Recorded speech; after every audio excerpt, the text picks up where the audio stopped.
यहाँ आन्दोलन गरेको ठाउँमा माथि एउटा लेखेर छ का साली भेना कार वास।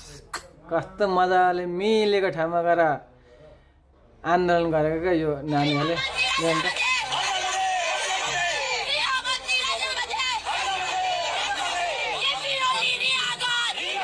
ल रिहा गर राजीनामा दे बिचारा। आमाको दुध खाएर भर्खर गाई भैँसीको दुध खाने बेला भएका नानीहरू छन्। आइले बुबा के पिबा अरे मर्न लागेको हजुरबालाई साली भेना कार वास जस्तै घन्टीले पुरै सफा गरेर चटक्क मारगन्जमा ओड्नी ओछ्यानी लगाएर सम्मानपूर्वक मामाले सेक्युरिटी गार्ड चट्ट लगेको छ।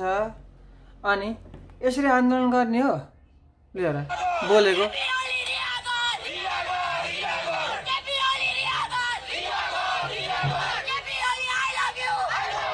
अनि यस्तो बच्चाले त्यति बुढो मान्छेलाई अहिले भन्ने हो त? कस्तो फटाइ फुचिरहेछ।